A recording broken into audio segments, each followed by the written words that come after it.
My name is Irene Kurka and I welcome you to my podcast, Neue, musik, leben. I have studied classical singing and I love to sing contemporary experimental music of any kind.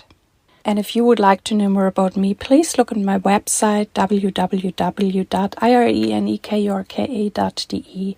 And you could also subscribe to my monthly newsletter. Then you're informed about anything I do. I talk in this podcast around themes all around contemporary music and contemporary music life. I share with you behind the scenes the insider knowledge, and I really want to bring the human beings out of this amazing world closer to you. I'm thanking every one of you who is listening to this podcast today. I'm thanking everyone who is writing me and giving me feedbacks. I'm also so thankful that sometimes I sing a concert somewhere or I show up in the audience and people who are also in the audience come up to me and tell me, I'm listening to your podcast. That is very touching to get in touch with you and to know some of my people in the audience. So thank you that you come up to me and say hi. I'm cooperating with the NMZ, Neue Musikzeitung, which is one of the most important German music papers here. We're going to get into the summertime again, and as also in the last year, I'm gonna present to you some best of episodes. Best of means that I look into all the numbers, the statistics of the downloads, and then I see what you listened to most, and we're gonna review those episodes. In today's episode, I'm talking to the composer, organ player and piano player, Eva-Maria Houben. Hello, Eva-Maria Houben. I'm sitting here with you in Düsseldorf and I welcome you to my podcast interview. Thank you very much, dear Irene. I'm very glad to speak here and I'm looking forward to a great talk. Okay, let's start. How did you find your way into new and experimental music? I think I could find a path into new music really late in my life when I met students and was teacher myself. My studies at the Folkwang University in Essen was very clear and very comfortable for me and brought many new ideas, and I had contact with new music, but the contemporanean music that is really new I did not meet during my studies as a student, but when I had the chance to teach students, then I met contemporary music, and later when I met Antoine Bolger, I could gain a new approach again to new music. And when did you start to compose? Yes, that was the year in 2000 when I met Antoine Bolger. In this year, I began to compose.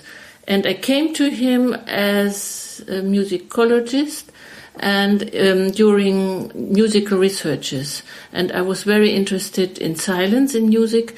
And then we talked, and then I found a way that we could gain a wonderful relationship and then a friendship. And then in the course of this encounters with other composers there, I began to compose myself. So you started fairly late? Yes, I started very late. But I had a few compositions before.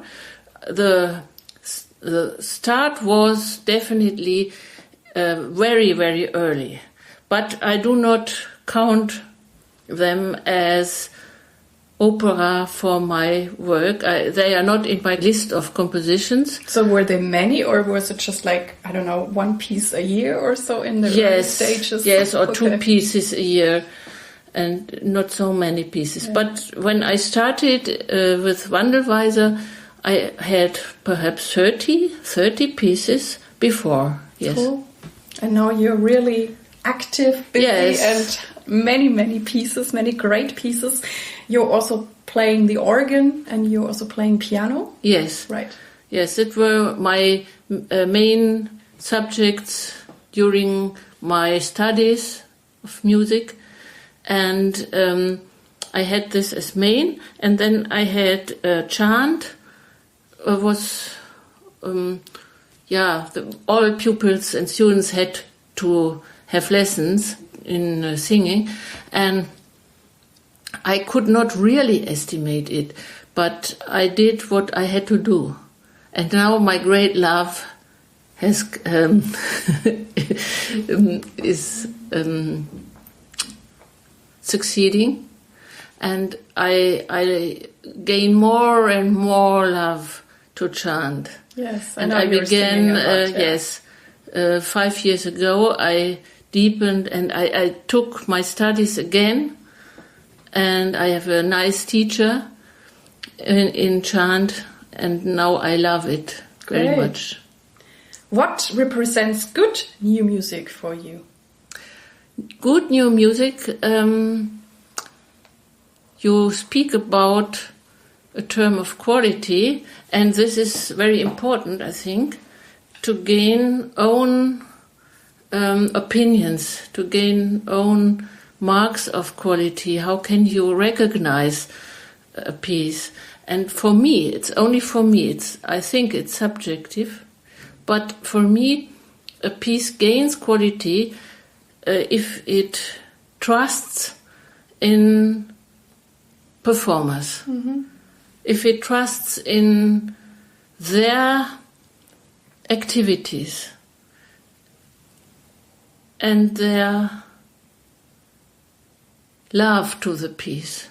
So a piece of high quality does not say you mustn't do this, you mustn't do this, you mustn't do this, but it opens a wide range of possibilities so that every performance can differ from another performance. And nevertheless, the identity of the piece is kept. And this is, for me, a paradox. Mm-hmm. The piece gains and has its identity, but the real performance is always another one, in another space, at another time. And so this is, for me, quality. Great. But you're also talking about a very important subject. I think that you there must be a point where you have to let go of your piece, I think, because some composers, they hold on too much. And sometimes they even, I find, they put the pressure then on the when I give performers. And then you might not get into that heavenly state that it's just, happening and be the individual performance of the particular performer. Yes. I only can compose in a state of full relaxed trust in life and trust in love and trust in relationship. Mm-hmm. And this is a state of my mind. I could say it is a bit affirmation, but not in a bad sense. Mm-hmm. The word is perhaps a bit weakened in the last century, but affirmation is for me a great yes to life, and it carries with it hope and looking into the future. And this is what I want to say in my compositions. And I trust the performers, and I do not say what they do not have to do. So when a score went away and the score is published, I retire. I fully retire and do not put my finger on single places and say this must be in this way, and this. They can do what they want. How is it then for yourself? I mean, I know that you also perform your own music. Do you feel them your own freedom, or how do you treat your own music? If I perform a known organ piece, I perform in different churches different pieces, but it's the same identity of the composition. But I must listen to the space, I must listen to the organ, to the specific register and colors, and I can't act like a machine doing the same at different places. It's impossible for me. And do you have the feeling, is there a difference for you performing your own pieces and pieces by other composers? Sometimes, yes. Sometimes I prefer that another individual makes the interpretation of a piece of mine. Mm-hmm. Sometimes. For if I perform Messiaen, I cannot ask him now. And I'm sure I can do what I know, what I must do. Mm-hmm. That's a kind of security. But I don't really think if I like it as much as I like performing a piece with great freedom. But sometimes I prefer that the first performance is done by another performer. There's more distance, and more strangeness, and awe and wonder, and there is energy between two people. I'm, as a composer, give it away, and the performer takes it, and there is a way between two people, and I like this. Great. Because the piece gains a new quality by this. Okay. You already mentioned Antoine Beuger, and you both are part of the Wandelweiser. How would you describe what Wandelweiser is? And please also tell us how you became part of Wandelweiser. Yeah, I became part of Wandelweiser since the first meeting with Antoine Beuger. I telephoned and said, I want to know something about silence. Would you please have a talk with me? And Antoine said, yes, I would like. And then I came, and we were very distant people and did not know each other.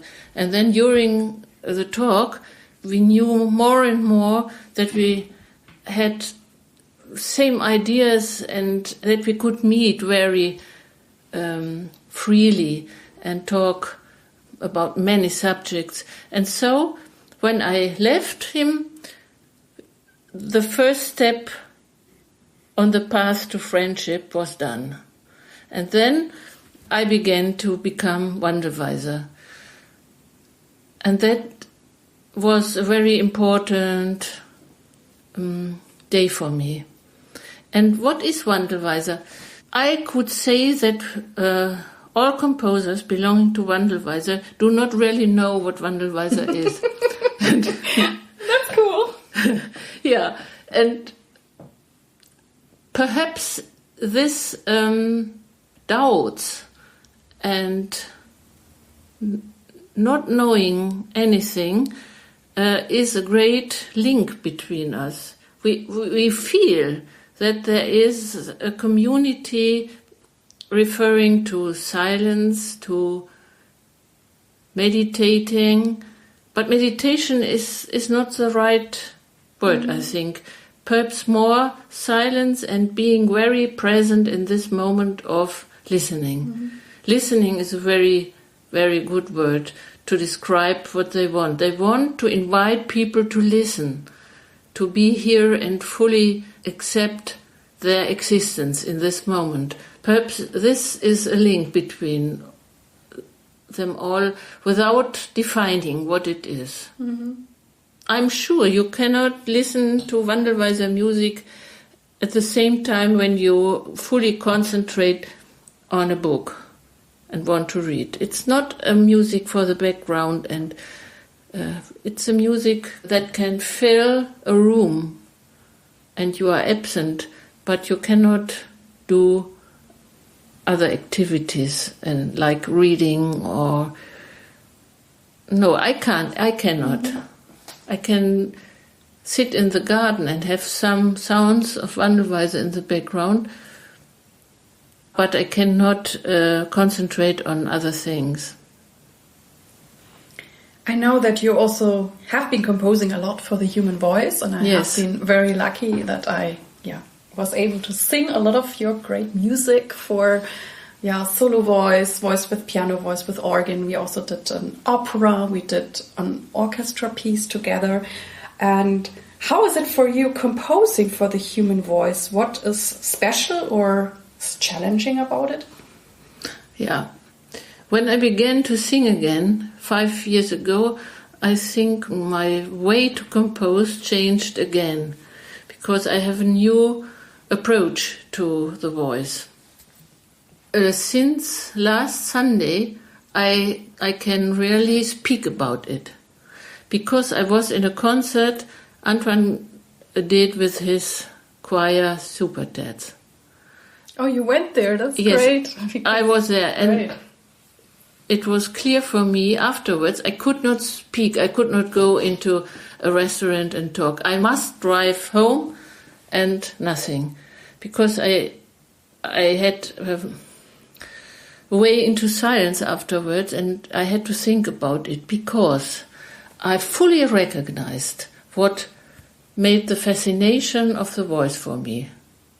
Before, I only felt it. Okay. And what is the recognition? The recognition that the voice reveals the full vulnerability and fragility of human being. Yeah. And there was one composition of mine, My Sweet Love, Oh My Sweet Love, that seems to be a full affirmation, but is a full affirmation. And golden sun and ocean white and all this. And then there is the chant Marianne Schuppe composed, O Mensch, zart, bedenk der Blumen Art.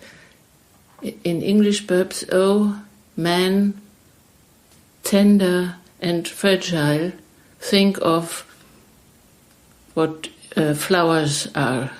Think about the flowers, about their existence. And the flower is very fragile, and the flower is blown away with the wind, but the flower is very beautiful, and the flower can break.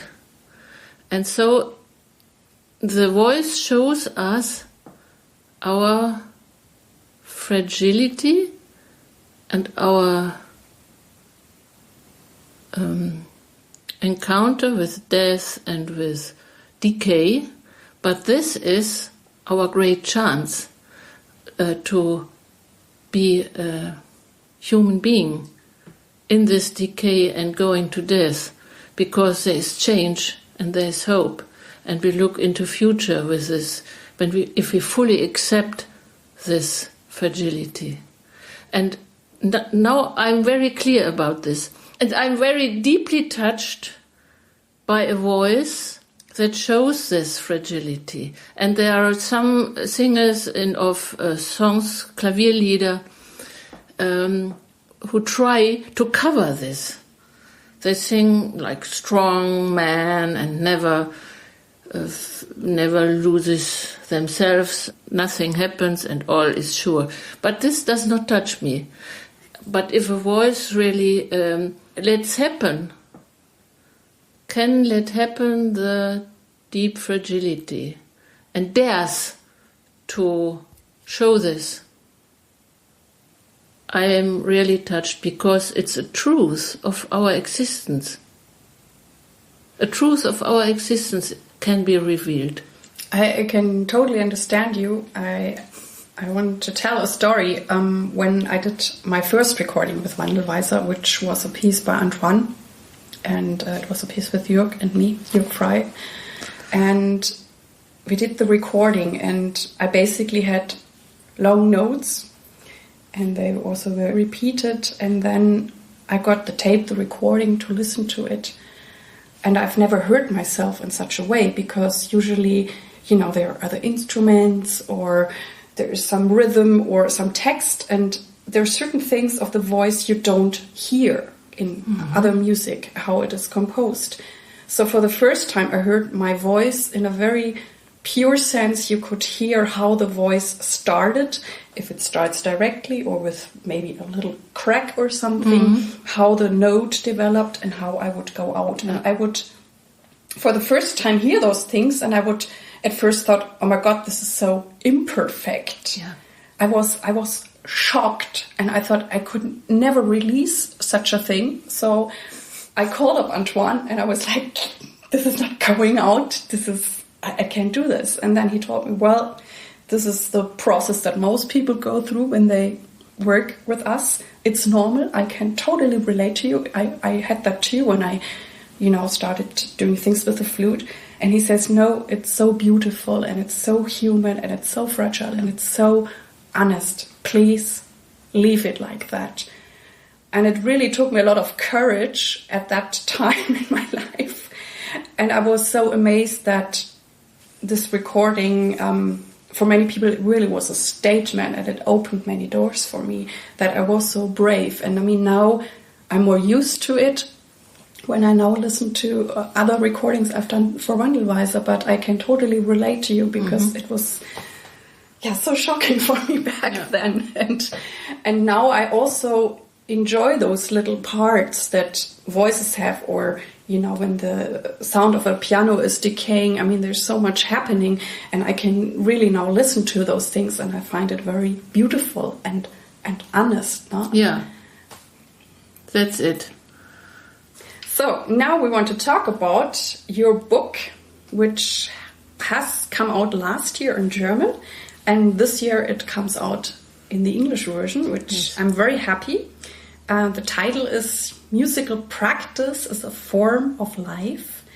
And what is it about, and what is the core message of this book? The core message can be described with words we used before. It speaks about the trust in the performers, and the performers are the main subjects in the composing idea. It's not the composer who has all might to say this and this not, but the score is a script that opens a wide space of possibilities. And that's the idea. And I do not refer to contemporary music only, but I include music of all epochs and composers of former times as well, such as Schubert, Beethoven, as well as Cage and Jörg Frey, Antoine, as well as Johann Jakob Froberger or Bach. So it's a wide range of composers, and I try to teach the reader a bit to listen to the uncertainty of traditional music that is not so certain and defined, but opens as well a wide space for the performers, not only the new music. So that is very interesting, and that's the common thread throughout the book? Yes, that's a common idea. In the first part, I give the theoretical background, and the second part talks about examples as keys. That means that touching the keys of a cembalo or organ or harpsichord, organ or piano. And then I have the focus on solo duo, trio, quartet, and many. So the performance creates different situations. A solo is another situation than to be in twos. And so this is observed, and then I try to describe the situation and what they are doing. And the focus is the activity of the performers, what they are doing now in this situation. And the first part gives a theoretical background. I ask, is it right to say, it's only music, it's not reality. I can really nearly die and fall down and have a terrible situation, and it's only music. So I try to ask, is it only music? And the idea was to find a philosopher or another author who could provide me with a kind of vocabulary to describe this. And I found Alfred Schütz, who says, basing on William James, I can say that there are many realities, and we find real what has to do with us and with our lives. And the dream and the musical situation or the religion area are realities as our common reality, as our paramount reality or the everyday life reality. But there are other realities. We pass a short threshold and then we are in the other reality, but they are real as well. And that helped a lot. I know when you're going to a concert, there is always something happening with you, even if you like it or you don't like it, or you're angry about it, or you're happy about it, or it makes you calm or whatever. You cannot leave a concert that anything has happened with you. No. And so it has consequences for your life, perhaps. Perhaps not, perhaps yes.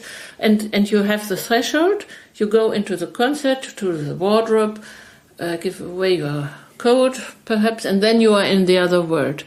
And afterwards you go in the everyday life world again, but perhaps something has happened, and you are another one. Mm-hmm. So, and the words influence each other, and the words are linked. I think everybody should read this book. I will put all the information in the show notes. And now I want to know, because I know you're composing, you're a musician yourself, you're teaching, you're writing, as we just talked about. How do you manage your day? How do you get all those things done? And do you have any daily rituals? Is there any advice you can give us? Perhaps I'm working on different levels, as a composer, then as an author, as a teacher, and as organist or pianist. And you can't do this every day, all these activities, one after one. You would get mad. Mm-hmm. And so when I say I'm composing all the time and I do not stop composing, it means that ideas are in your brain, in your mind, and when you are performing or studying a new work, in your mind, the voice with the composition goes on. And so I could compare different activities with the polyphone work. And sometimes the main voice comes, it's what you are just doing, and the other voices go a bit into the background, and then another voice comes forth, like a score of Schönberg. He often notated main voice or in the score, coming forward and going away. So everything is always there, but not everything is actualized. Mm-hmm. So I think this has nothing to do with multitasking. Because multitasking means you try to look in your emails and in the same time you want to follow a recording But I'm sure you're not so much into multitasking. No, that is multitasking. But this has nothing to do with it because you concentrate on one and the other lines can be influenced and perhaps even promoted. There's always running something in your background of your brain and putting things together or seeing, this and this might fit together too. And perhaps a second view, I learned this about the voice by training my voice and by studying again with a wonderful teacher. There are days I recognize that my voice is bad and I think, I can't. It's the same we talked about a few minutes before. I can't stand my voice. It's so ugly. It's so ugly. And then to accept this ugliness. It is as it is now. And now I try and try to relax a bit and listen to it. And I'm humming and feeling the vibrations. Perhaps this is enough for this day. Perhaps this is enough. And about this honesty and it's a kind of accepting the status quo and not try always to reach the optimum or the best. Only try, and if this is all you can do now, it's okay. Yeah. What are you thankful for today?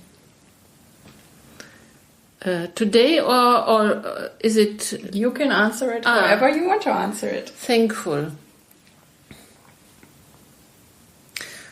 I'm thankful for the wonderful people I could meet in the last years and in my life. And I'm thankful for my parents I could enjoy, that did many things for me, and I'm thankful for my husband and for my colleagues and students and for my friends.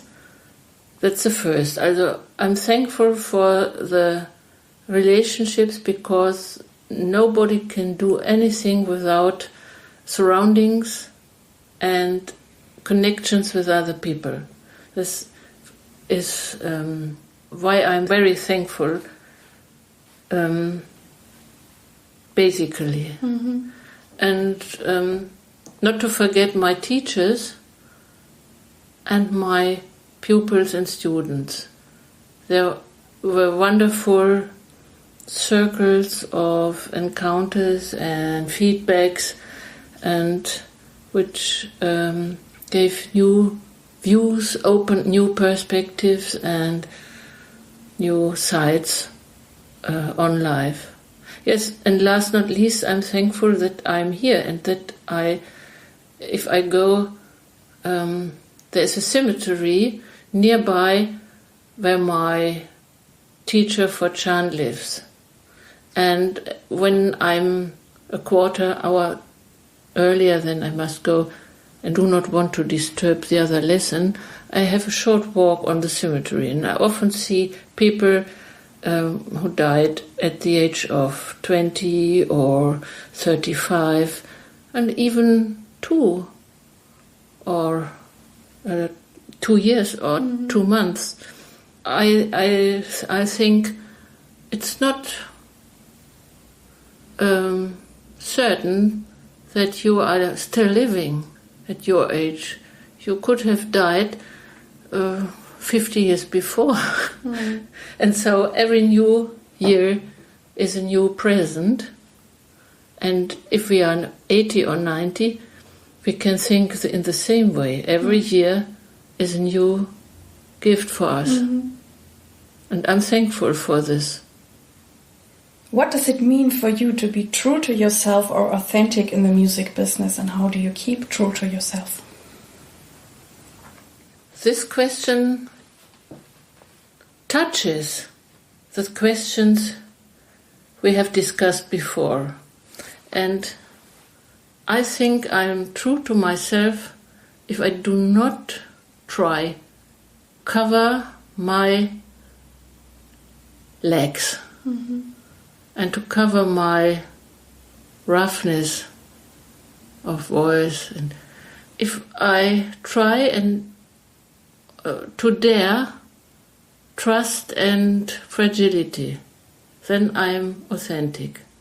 I'm not the big woman and the great teacher who knows everything and who can do everything and who is always powerful, cannot be hurt. Oh no, I can fall in violence, I can fall in tears, and then I am true to myself, I think. What does success mean for you? Success means joy in the present. I am not composing for a name in a data list. And I'm not composing that everyone will speak in 100 years about Eva-Maria Houben. That's not my aim. I do not know what there will be in the future, and that is not success. Success is my joy to make a new piece now. And I'm composing now, and this activity and work on the new piece is success for me. And it can be new every day.